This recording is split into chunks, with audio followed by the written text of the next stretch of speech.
I'm Elise Warren. My parents took $60,000 from my safe, money I worked years to save, and used it to fly my brother to Hawaii. They called it punishment for being too cold, too independent. I thought that was the worst of it. But it wasn't. They installed a hidden camera in my room, told my old teacher I was unemployed, moved my brother's girlfriend into my space, and somehow I was still the problem. Was it really about family, or about control dressed up as love? I woke up before the sun did. The ceiling fan above me spun quietly, casting slow-moving shadows across the beige walls of the room I never chose to return to. I hadn't opened the blinds in weeks. Not because I wanted darkness, but because pretending the world outside didn't exist was easier than facing the one inside this house. Down the hall, I could already hear Caleb's footsteps. Heavy, aimless. He moved like the house belonged to him, because to everyone else it might as well have. I got dressed quickly, pulling my hoodie over my tank top, tying my hair into a low bun, and slipping into my worn slippers. Today, I had a pitch, a big one, a UX redesign proposal for a client in Seattle. If it landed, I'd finally have something of my own again.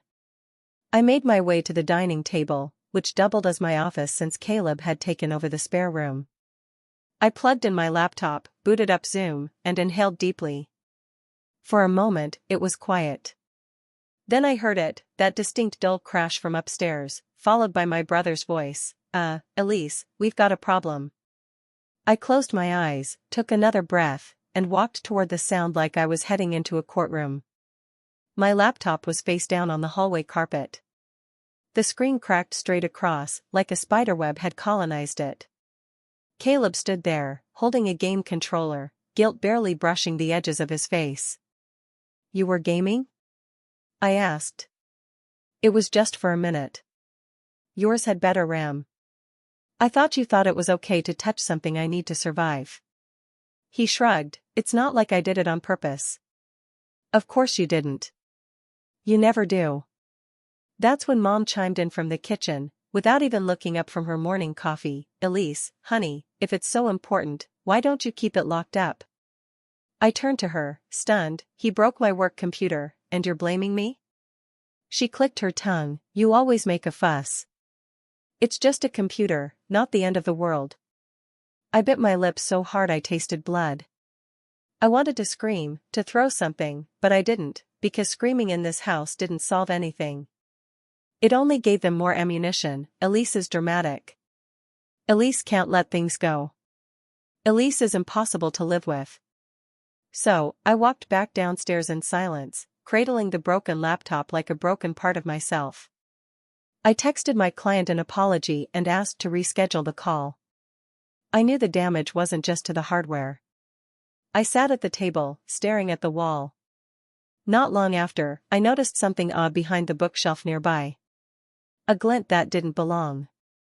I leaned in, brushed aside a few old cookbooks, and saw a small black lens. No way. I followed the cable down the shelf, traced it behind the wall panel, and into the hallway closet. Buried under old winter coats and my father's broken drill set, it led to a mobile phone. His. "Dad," I called out, my voice low but shaking. He emerged slowly, holding a mug that read, #1, Grandpa, even though he had no grandkids. "What is this?" I held up the device with the live feed from my bedroom. He barely blinked. "We just wanted to make sure you were okay. Your mother and I, we worry. You've been distant." "Distant," I repeated. "You're watching me sleep, Dad." He placed his mug down calmly, like we were discussing garden mulch. Better safe than sorry. That phrase echoed in my mind. They'd used it before, when they read my mail, when they borrowed money from my college fund, when they told my ex not to marry me. Back in my room, I sat on the edge of my bed, hands trembling, but heart suddenly still. I took the broken laptop, placed it in a drawer, and opened my backup drive. I began uploading every file I had, contracts, pitches, tax documents, to a cloud server under a new name. I encrypted everything. I wasn't sure why yet, but something in me, something small, quiet, and burning, told me it was time to prepare. I looked around the room again, the dusty curtains, the carpet stains, the photo of me and Caleb from 10 years ago, still hanging by the closet. This used to be home. Now it was just another problem to solve. 3 days passed, long ones, measured not by hours, but by how many apologies I swallowed to keep the peace. I had borrowed a replacement laptop from my company's equipment pool. It wasn't perfect, but it worked. Barely. That morning, I got up before anyone else again. I cleared the kitchen table, brewed a fresh pot of coffee, and lit a candle by the window. 1 hour. All I needed was 1 hour of quiet, just 60 uninterrupted minutes to deliver a pitch that could secure me a 6-month freelance retainer with a California-based firm. I texted my family group chat, Zoom meeting from 11 to 12. Please keep things quiet. It's important. Patricia saw it but didn't respond. Caleb left it on read, classic. By 10:55, I was set up, notes in front of me, slides ready, hair brushed, top changed, pajama bottoms hidden beneath the frame, the standard remote work armor. As I clicked into the waiting room, my heart was steady but cautious. The call began smoothly. I introduced myself, made a little joke about working from a creative chaos zone, and they laughed. Good sign. One of the partners asked about my research process, and I leaned in, confident. That's when it started, first the thumping, like a bass from downstairs, then the unmistakable beat of EDM music bleeding through the ceiling. I tried to speak louder over it, smiling tightly. Then a loud yo echoed from upstairs. The music got louder, and then the unmistakable sound of a soda can popping open, followed by raucous laughter. Someone shouted, "Shotgun that one, bro." A second later, something shattered. Maybe a plate. Maybe my chances. I quickly muted myself, bolted up the stairs, and burst into Caleb's room. He was shirtless, holding a beer, laughing with 3 of his friends like it was spring break. My heart dropped, not because of the noise, but because none of them even looked surprised to see me. "What are you doing?" I hissed. Caleb just raised an eyebrow. "Relax. It's just a couple friends. You're always so uptight." I texted. "I asked for 1 hour." He turned to his buddies. "Did y'all hear about this Zoom meeting emergency? Should we call the governor?" They all laughed. Patricia suddenly appeared behind me, holding a bowl of pretzels. "Sweetie, boys need to let loose. They're still young." "Caleb is 35, I snapped. She waved it off, like I was reading a weather report, still figuring things out. I turned and walked away without saying another word. Back downstairs, I rejoined the Zoom call, or tried to, but the screen had gone dark. My email pinged seconds later. "We appreciate your time, Elise, but we're going to move forward with someone else." The words hit me harder than the laptop crash 3 days ago. I sat there, frozen, hearing nothing but muffled laughter upstairs and the blood pounding behind my eyes. An hour later, as I sat at the back steps, sipping what was left of my cold coffee, my phone rang. Unknown number. Normally, I wouldn't answer, but something told me to pick up. "Elise," the voice was warm, familiar. "It's Miss Harper from high school, English Lit. I saw your mom at the store yesterday, and well, she mentioned you were back home and no longer working. I just wanted to check in, dear. Are you okay?" For a moment, I couldn't respond. I'd spent over a decade building a reputation. Freelancing wasn't always respected, but I had clients, a network, testimonials. Now, apparently, I was the daughter who moved back in and gave up. I forced a smile into my voice. "I'm all right. Just taking some time to recalibrate." She sounded relieved. "Good. Just remember, you were always the strongest in the room, even when the room didn't know it." We said goodbye. I hung up slowly. Then I sat there for a long while, phone on my lap, coffee forgotten. That call wasn't malicious. It came from care. But the message behind it, the damage had already been done. They weren't just hurting me inside these walls anymore. They were rewriting my story to the world outside. By sunset, I was still at the back steps. I scrolled through LinkedIn, staring blankly at job listings in Colorado, Seattle, even Vancouver, anywhere that didn't know my last name. I started to wonder, if I just disappeared, what version of me would they invent next? The unstable daughter, the one who couldn't make it on her own, the burden? That night, after everyone had gone to bed or passed out, I sat in the hallway with my phone and began recording quietly, just my own thoughts at first, then snippets, the way Caleb had screamed freeloader at me when I said no to lending him gas money, Mom's passive-aggressive reminders that I was lucky to have a roof over my head, Dad's silence that somehow always screamed louder than them both. I didn't plan to use the recordings, but I needed to remember what was real before they twisted it again. A week had gone by, and I had barely said more than 3 full sentences to anyone in this house. Most days, I kept my headphones on, even when the music wasn't playing, a quiet protest, or maybe a shield. I kept to myself, did my client work, answered emails, and cooked only what I would eat. I'd learned the hard way that even a plate of leftovers could be used against me in a family argument. But that morning, something threw me back into a memory I didn't want to revisit. It came without warning, the flash of an old conversation with my mother, the kind you try to forget, but always seems to resurface at the worst times. It was around 4 months ago. Caleb had racked up nearly $7,000 on a credit card.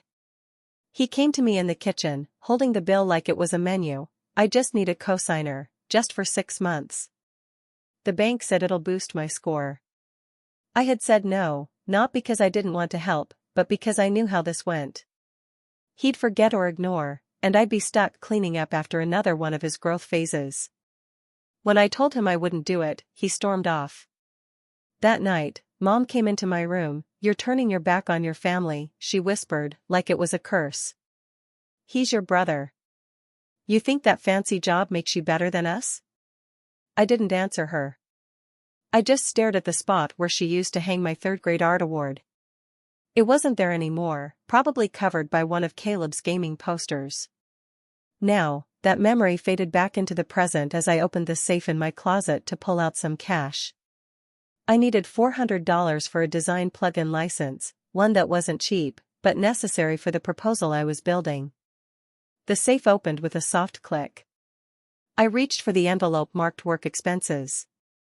It was lighter than usual. I unfolded it, gone. Not just $400, $500 in total. Missing. I checked the backup envelope, the emergency one, same thing. My breath caught in my chest.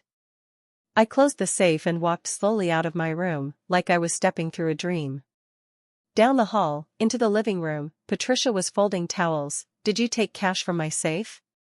She didn't look up. "We needed to pay off a chunk of Caleb's credit." "You weren't using it." I stared at her. "Excuse me?" She dropped a towel onto the couch and stood up, folding her arms. "You always act like your money is separate from the family. But where do you think we'd be without you? Don't you think it's time you stopped keeping score? It wasn't yours to take." "Oh, Elise, it's not stealing, it's sharing. You always think the worst." Caleb strolled in from the garage, wiping grease off his hands with a kitchen towel. "Chill out.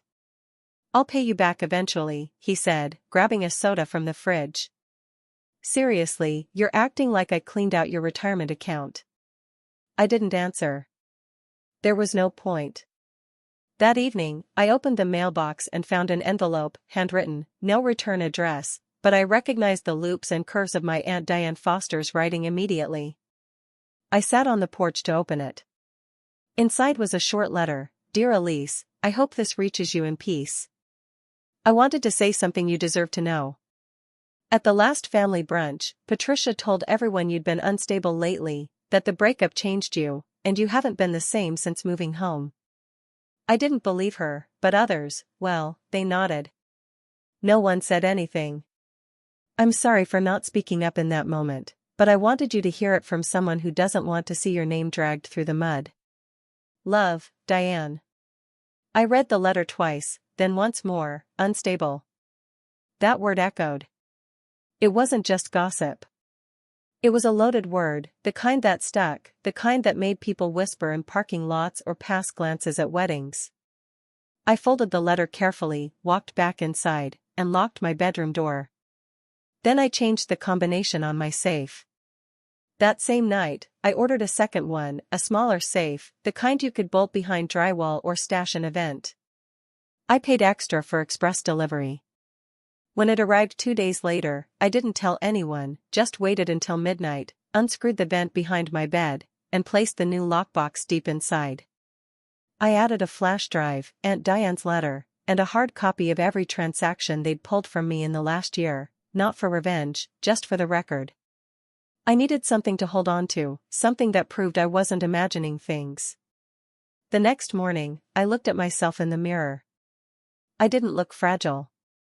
I looked practiced, like someone who had rehearsed a script so many times that no one could tell it was a performance anymore.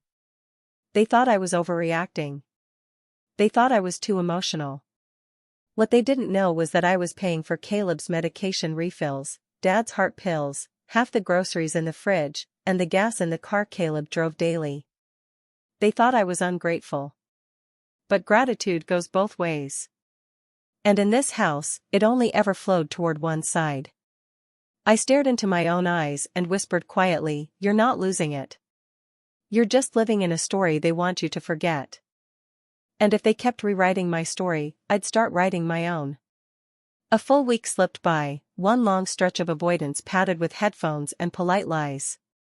I spent more time at cafes, sometimes just sitting with my laptop open and a half-drunk coffee beside me, pretending I had somewhere else to be, somewhere better than the house that drained me one sigh at a time. Late Friday afternoon, I returned home after meeting a client near Midtown. I'd closed a small contract, nothing major, but enough to feel like I still had something left to offer the world. As I stepped inside, balancing my keys, tote bag, and laptop, I caught sight of a suitcase near the guest room. It was open and not mine. Soft humming floated from inside, a female voice. Then I heard Caleb, "Babe, just throw your stuff wherever. My mom doesn't care." I froze, walked slowly toward the door, poked my head in. There she was, early 20s, maybe, long fake nails, box-dyed red hair, unpacking her duffel bags onto the bed. She looked up at me like I was interrupting a Target commercial. "Oh, hey," she chirped. "You must be Elise. I've heard so much about you." I didn't answer. I turned to Caleb, who was digging through a basket of folded laundry. "Mine, she staying here?" I asked, trying to keep my tone neutral. He barely looked up. "Yeah, just for a little while. Her roommate situation went south." "You didn't ask me." "It's not like you pay rent or something," he muttered. Before I could speak again, Patricia's voice came floating from the kitchen. "It's his house, too, Elise. You don't get to dictate everything. I live here." She came around the corner, holding a half-peeled banana and a paper towel. "You're always acting like everything's about you." "It's not." I said nothing. Just walked to my room, set my laptop down, and sat at the edge of the bed for a full minute, staring at my window, like the trees outside could explain how any of this made sense. That night, I tried to work from the dining table. Caleb and his girlfriend had taken over the living room, loud TikToks blaring from her phone, open bags of chips rustling, soda fizzing. They laughed every few seconds, like it was a game show.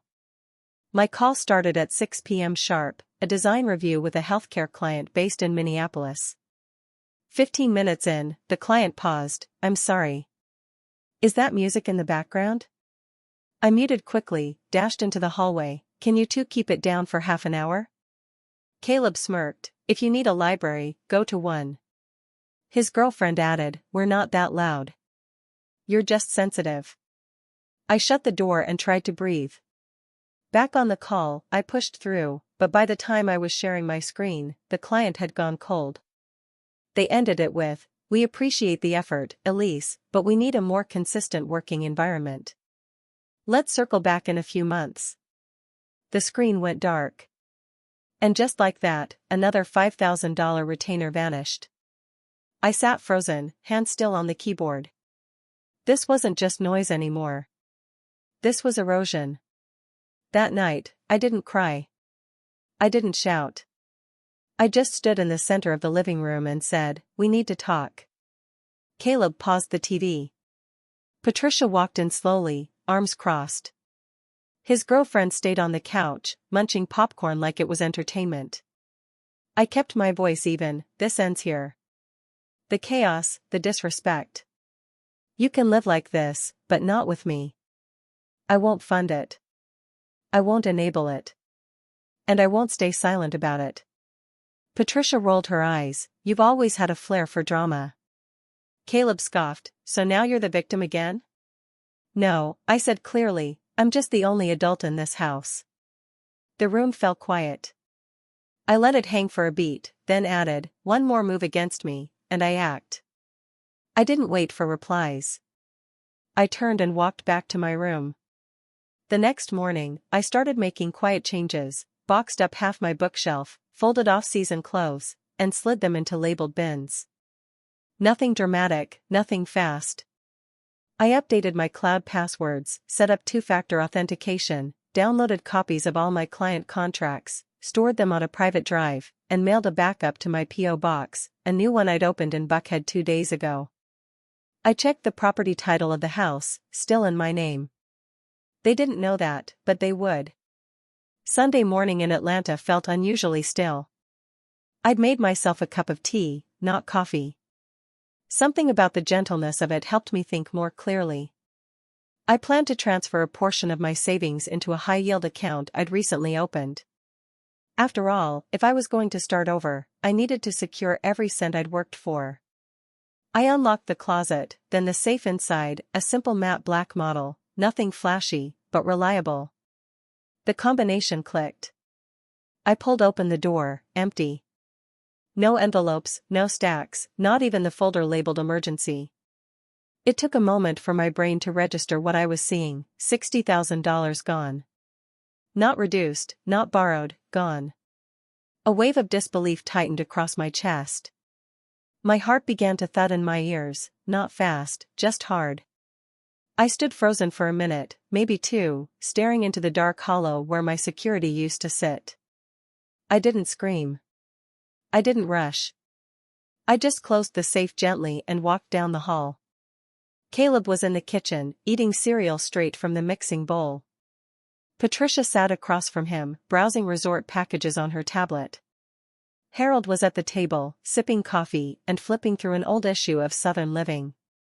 I didn't ask a question. I just said, "Where is it?" Patricia looked up, all innocence. "Where's what, sweetie?" "My savings. All of it." She blinked, then smiled like I just asked about the weather. "We used it," she said casually. "For something important." My voice was quiet. "You used it?" Caleb jumped in. "Don't freak out. It's for the trip. We're going to Hawaii next week." "Hawaii?" Patricia leaned forward, almost excited. "Elise, this isn't just a vacation. This is a reset for all of us. You stole from me." "Oh, don't be dramatic," she scoffed. "You've been so cold, so obsessed with your career." This was a wake-up call. Harold finally spoke. "You've lost sight of what matters. You needed to learn that money isn't the answer to everything." "You decided that for me?" I asked, barely above a whisper. "You make 6 figures, Caleb added. "It's not like you're broke." "Chill." I stared at him. I couldn't feel my hands, my legs. My lips were numb. It was like my body had left before my mind had. Patricia stood and patted my shoulder. "You'll thank us later. We're healing as a family. Maybe when we get back, you'll see it." I stepped back, said nothing, and turned away. In my room, I closed the door, locked it, and sat on the floor. It took a full hour before I moved again. They'd called it a punishment for being distant, for protecting my peace, for not handing them everything I had. I stared at the deed again on my tablet, pulled up from my earlier search, my name, no cosigners, no caveats. They'd broken the last rule I'd never spoken out loud: you can hurt me with words, but not my future. And now they had.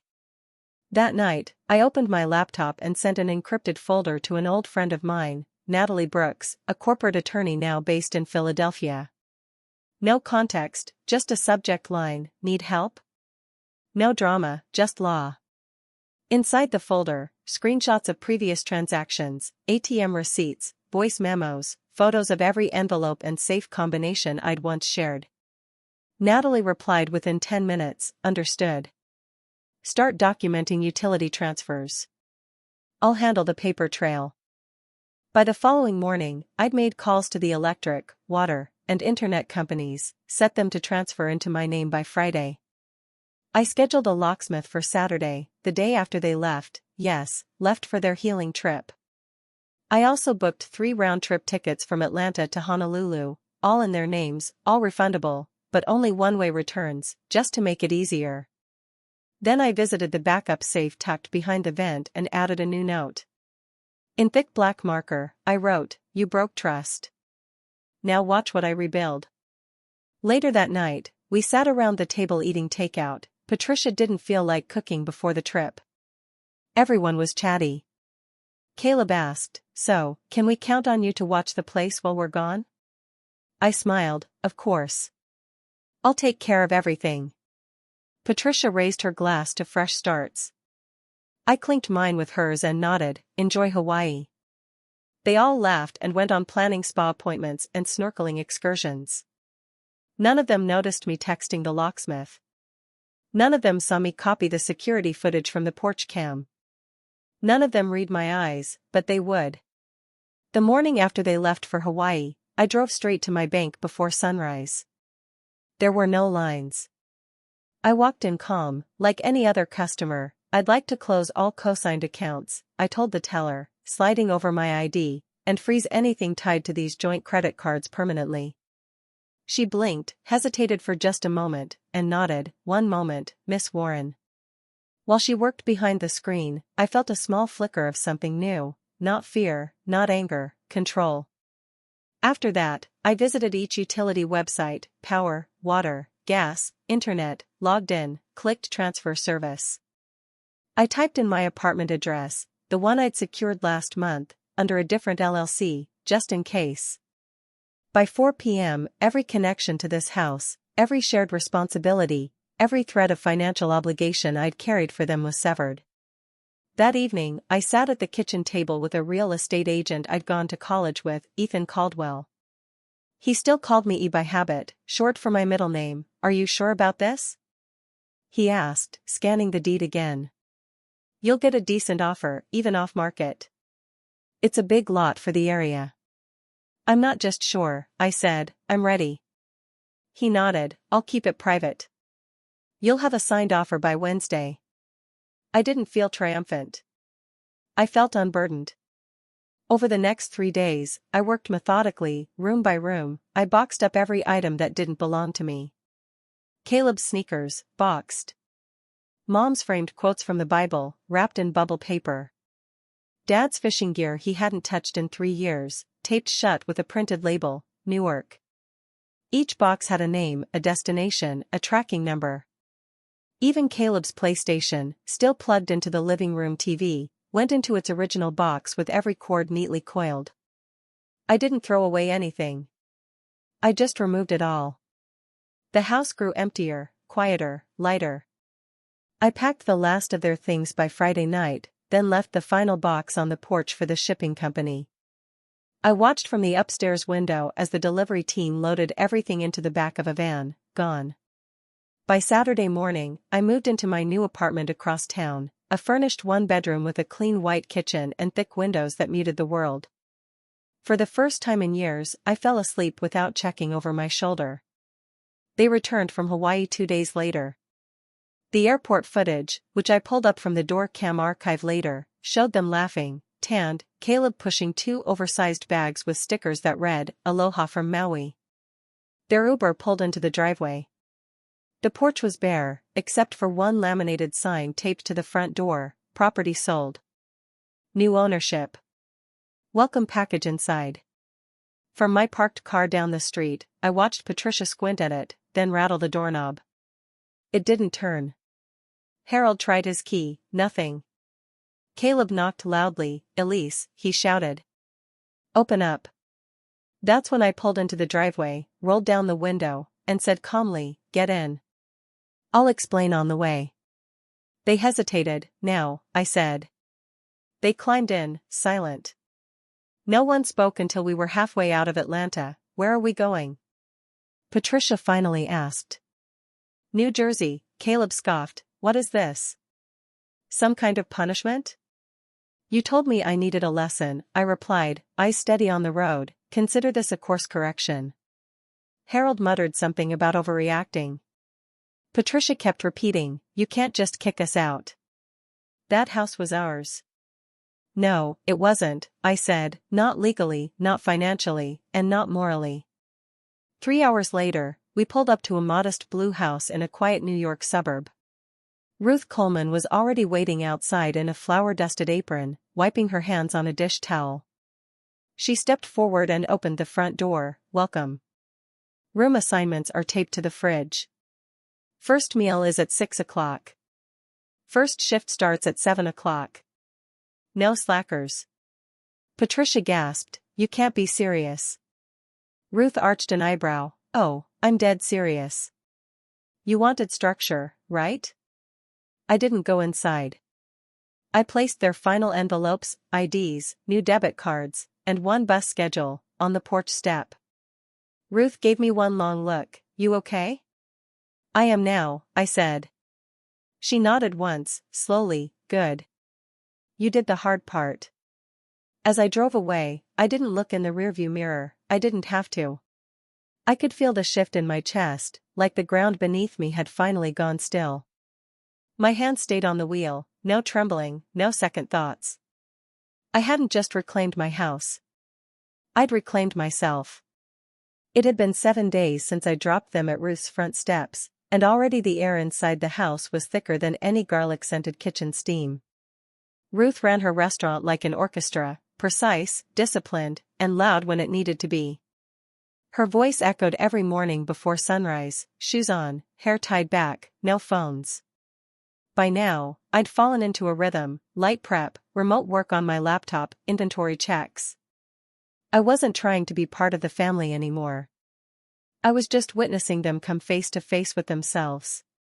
Caleb, on the other hand, was unraveling. He slept late, skipped his assigned kitchen rotation, and claimed he was managing stress. Ruth didn't respond to that.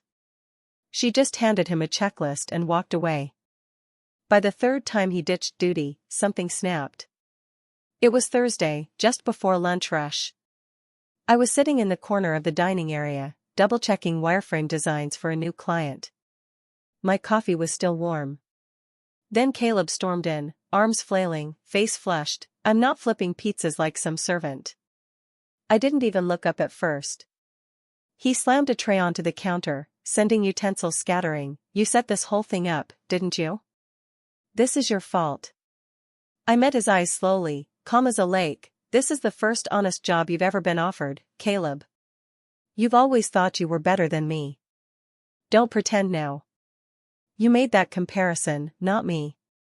He turned to our mother, who was scrubbing a cutting board like it owed her something. You're just letting her talk to me like that?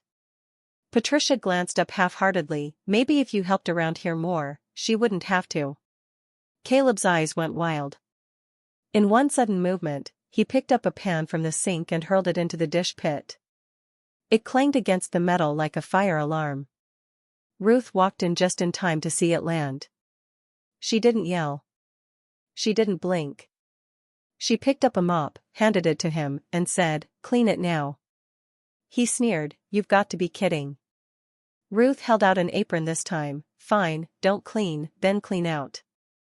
My house isn't a shelter. It's a system." I stood. I gave you years to grow up. Years. And all you did was make excuses. Caleb turned to me, voice shaking. All you ever do is judge me, like you're some perfect daughter. I didn't raise my voice. I judged you the day you took $60,000 of my savings and called it a lesson in humility. The room went silent. Patricia's sponge dropped into the sink.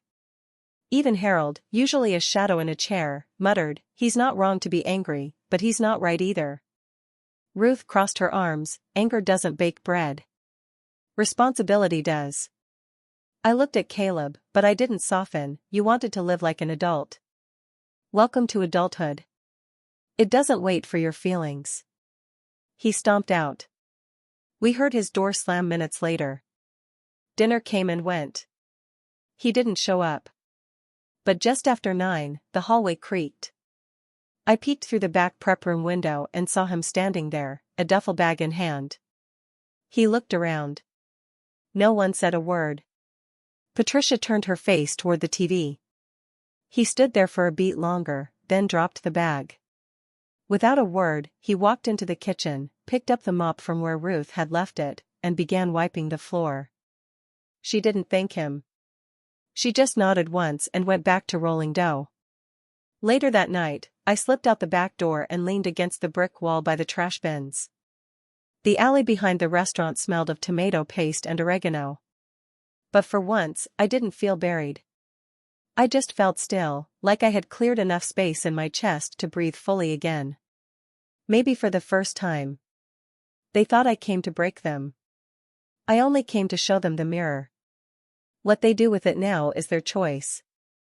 It was a Thursday morning, gray skies pressing low over the cracked sidewalk out back, the scent of rain still clinging to the dumpsters.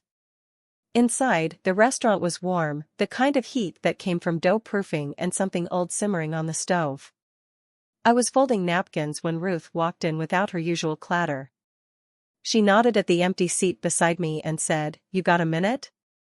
I nodded and put the napkins aside. She didn't sit right away. She reached for a flour container, twisted the lid slowly.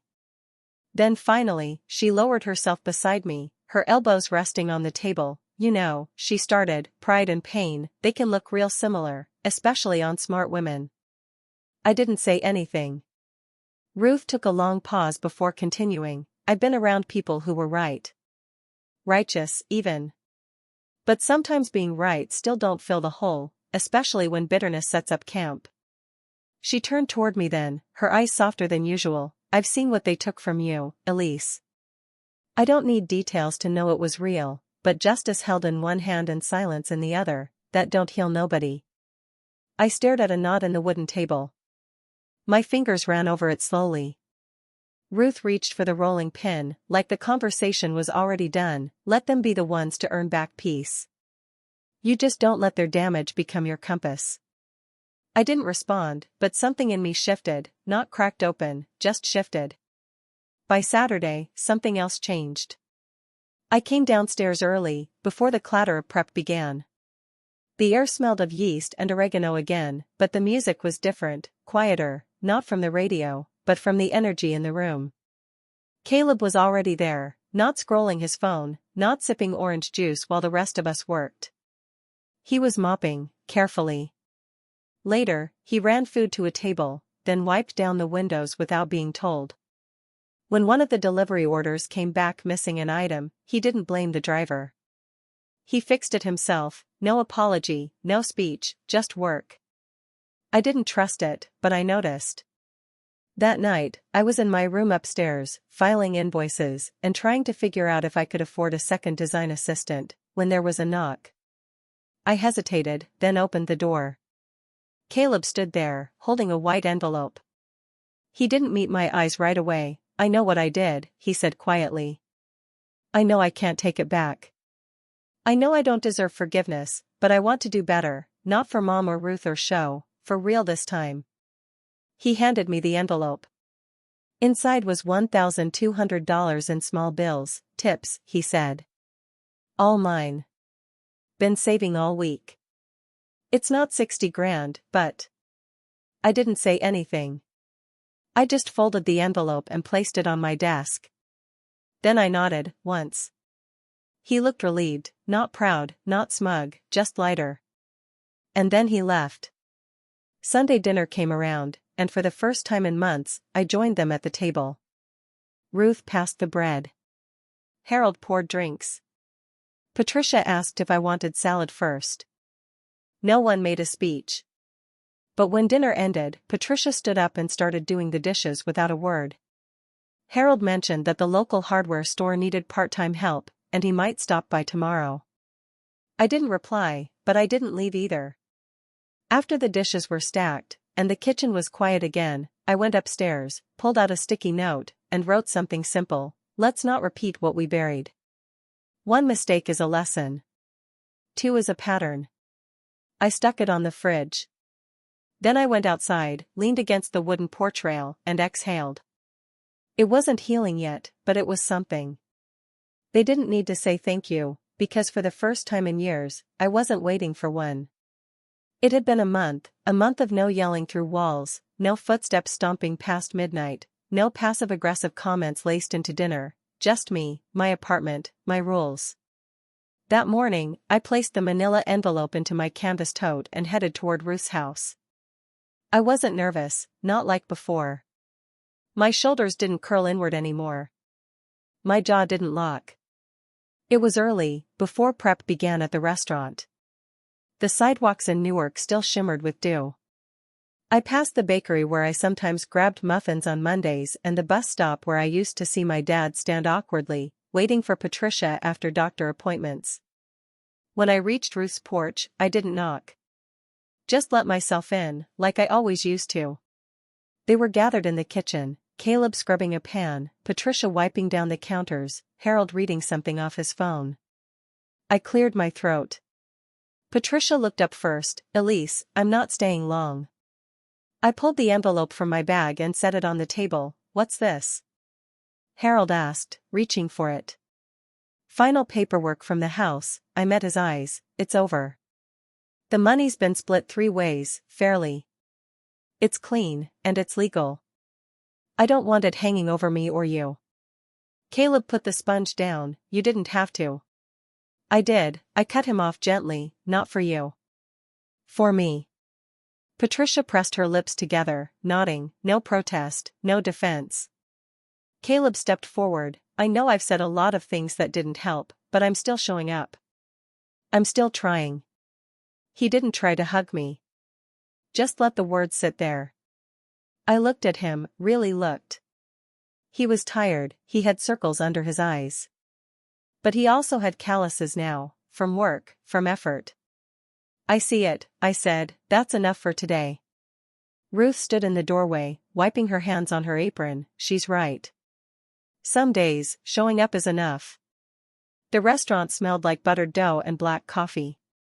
Ruth walked me to the door, a mason jar in her hand, tomato basil.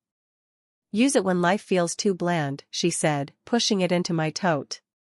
I don't know if they'll ever be different, I admitted. They won't be who you needed, she said, but neither will you, and that's okay. I nodded. Then I stepped back out into the street. The walk to my apartment was slow. I stopped at the corner florist to buy myself a sunflower, just one. Back home, I set the jar on my counter, placed the flower into a glass, and sat by the window with my laptop. A new email blinked in bold, subject, Remote UX Partnership Inquiry from Rebecca K., Client Services Director. I read the message twice, a long-term contract, good pay, creative freedom. I hit accept. Then I watered the small potted lavender by the windowsill. Rearranged some books. Hung a new calendar, no alarms, no slammed doors, just the quiet hum of my own rhythm.